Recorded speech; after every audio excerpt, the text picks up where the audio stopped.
आज हम बात करेंगे एक ऐसे शख्स की जो एक ही वक्त में दो जिंदगियां जी रहा था। ये कहानी है जबरदस्त हिम्मत की और एक ऐसे धोखे की जिस पर यकीन करना मुश्किल हो जाए। चलिए सीधे चलते हैं उस लम्हे में जब तनाव अपनी हद पर था। एक बहुत ही खतरनाक अंडरकवर मिशन चल रहा था। एक ऐसा मिशन जहां बस एक छोटी सी चूक और खेल खत्म। तो जगह है कश्मीर का शोपियां। साल 2004, मार्च का महीना। चारों तरफ बर्फ से ढकी पहाड़ियां हैं और उन्हीं के बीच में बना है एक लड़की का घर। अंदर एक नौजवान खड़ा है जिसके कंधे पर एक AK-47 टंगी है। दुनिया उसे इफ्तिकार भट्ट के नाम से जानती है। पर उस सेफ हाउस में इफ्तिखार अकेला नहीं है, उसके साथ हैं अबू तौरारा और अबू सब्जार। ये दोनों साउथ कश्मीर के सबसे खूंखार हिजबुल मुजाहिदीन कमांडरों में से थे। इफ्तिखार ने उन्हें अपनी कहानी से पूरी तरह यकीन दिला दिया था कि कैसे इंडियन आर्मी ने उसके भाई को मार डाला और अब उसे सिर्फ और सिर्फ बदला चाहिए। और तो और उसने आर्मी के काफिले पर हमला करने का ऐसा जबरदस्त प्लान बनाया था कि दोनों कमांडर उसकी काबिलियत के फैन हो गए। सब कुछ प्लान के हिसाब से चल रहा था। लेकिन फिर आया मिशन का दिन और ऑपरेशन से ठीक पहले कमांडर अबू तौरारा के दिमाग में एक शक पैदा होने लगा। उसे इफ्तिखार का ये जरूरत से ज्यादा शांत रहना, उसका बैकग्राउंड जिसके बारे में किसी को कुछ नहीं पता, कुछ तो था जो उसे ठीक नहीं लग रहा था। और फिर अचानक अबू तौरारा ने अपनी बंदूक उठाई और सीधे इफ्तिकार पर तान दी। उसने सिर्फ एक सवाल पूछा, तुम आखिर हो कौन? कमाल की बात यह कि इफ्तिकार जरा भी नहीं घबराया। उसने बड़े आराम से अपनी राइफल उतारी और उसकी तरफ बढ़ा दी। ये एक तरह की खामोश चुनौती थी जिसके जवाब में अबू तौरारा ने अपनी AK-47 सीधे उसके सीने पर लगा दी। अब सोचिए, उस बंदूक की नोक पर एक बहुत बड़ा राज खुलने वाला था, एक धोखा और एक सच। सवाल ये था कि आखिर कौन था ये इफ्तिखार भट्ट? इससे पहले कि अबू तौरा कुछ सोच पाता या समझ पाता, इफ्तिखार ने बिजली की रफ्तार से अपने कपड़ों में छिपी एक 9mm पिस्टल निकाली और एक झटके में दोनों कमांडरों को वहीं ढेर कर दिया। क्यों? क्योंकि इफ्तिखार भट्ट नाम का कोई बदला लेने वाला कश्मीरी था ही नहीं। वो थे major Mohit Sharma, para special forces के कमांडो, और उनका मिशन आर्मी पर हमला करना नहीं बल्कि आतंकी लीडरशिप को ही खत्म करना था। अब ये जो वन पैरा स्पेशल फोर्सेज है ना, ये कोई मामूली यूनिट नहीं है। ये इंडियन आर्मी की सबसे इलीट, मतलब सबसे खास यूनिट्स में से एक है।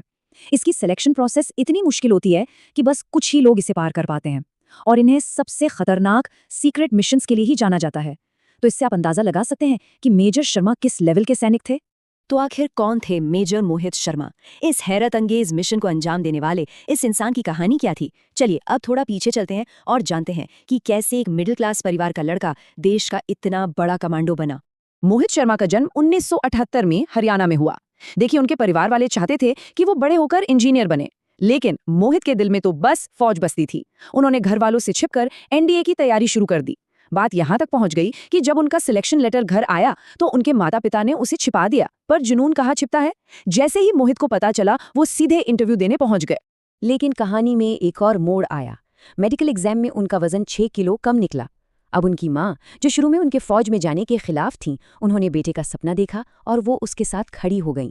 उन्होंने सिर्फ 4 हफ्तों में मोहित का 8 किलो वजन बढ़वा दिया ताकि वो मेडिकली फिट हो जाएं। ये दिखाता है कि उस परिवार ने उस सपने को पूरा करने के लिए कितनी मेहनत की। पर मेजर शर्मा की शख्सियत सिर्फ एक फौजी तक ही सीमित नहीं थी। वो एक बॉक्सिंग चैंपियन थे, एक कमाल के घुड़सवार थे और तो और एक बेहतरीन म्यूजिशियन भी थे। वो गिटार, माउथ ऑर्गन, सिंथेसाइजर सब कुछ बड़ी आसानी से बजा लेते थे। मतलब एक हरफन मौला इंसान। अब उनकी जिंदगी के उस आखिरी पड़ाव पर चलते हैं। वो दिन जब उन्होंने लीडरशिप और बलिदान की एक ऐसी मिसाल पेश की जिसे आज भी याद किया जाता है। जगह थी कुपवाड़ा के घने जंगल। तारीख थी 21 मार्च 2009। मेजर शर्मा अपनी टीम के साथ कुपवाड़ा के हफरूदा जंगल में एक ऑपरेशन पर थे। तभी बहुत सारे आतंकवादियों ने, जो भारी हथियारों से लैस थे, उन पर घात लगाकर हमला कर दिया। उनकी टीम एक बहुत बड़े जाल में फंस चुकी थी। 3 तरफ से लगातार फायरिंग हो रही थी। सिचुएशन बहुत खराब थी। मेजर शर्मा ने फौरन अपनी टीम के बाकी लोगों को सुरक्षित जगह पर जाने का ऑर्डर दिया। जब उनके एक साथी ने उनसे भी कवर लेने को कहा तो उनका जवाब आज भी गूंजता है। उन्होंने कहा, पहले तुम जाओ, मैं बाद में आऊंगा। उस लड़ाई में उन्होंने जो हिम्मत दिखाई वो कमाल की थी। अपनी टीम को कवर देने के दौरान उनके हाथ में एक गोली लगी, लेकिन उन्होंने बस घाव पर कपड़ा बांधा और लड़ते रहे। अपने एक घायल साथी को बचाने के लिए उन्होंने मशीन गन खुद संभाल ली और अकेले ही 4 आतंकवादियों को ढेर कर दिया। वो बहुत बुरी तरह जख्मी हो चुके थे, लेकिन अपनी आखिरी सांस तक वो अपनी टीम को कमांड देते रहे, उनका हौसला बढ़ाते रहे। मेजर मोहित शर्मा उस दिन देश के लिए शहीद हो गए, लेकिन वो अपने पीछे एक ऐसी विरासत छोड़ गए जो कभी मिट नहीं सकती। उनकी कहानी हमेशा के लिए अमर हो गई। उनके जबरदस्त बहादुरी और सर्वोच्च बलिदान के लिए मेजर मोहित शर्मा को मरणोपरांत अशोक चक्र से सम्मानित किया गया। ये भारत का शांतिकाल में दिया जाने वाला सबसे बड़ा वीरता पुरस्कार है। बता दें कि वो आखिरी ऑपरेशन 5 दिन तक चला था और उसमें 17 आतंकवादी मारे गए थे। आज उनके सम्मान में गाजियाबाद में एक मेट्रो स्टेशन का नाम भी रखा गया है। लेकिन उनकी असली विरासत शायद इन सब चीज़ों से भी बड़ी है। उनकी असली विरासत है उनकी कहानी, जो आज भी लाखों करोड़ों लोगों को हिम्मत और प्रेरणा देती है। तो आखिर में एक सवाल जरूर उठता है कि वो क्या चीज़ है जो किसी हीरो को हमेशा के लिए अमर बना देती है। क्या वो उनका बलिदान है, उनकी कहानी है, या फिर वो प्रेरणा है जो वो अपने पीछे छोड़ जाते हैं।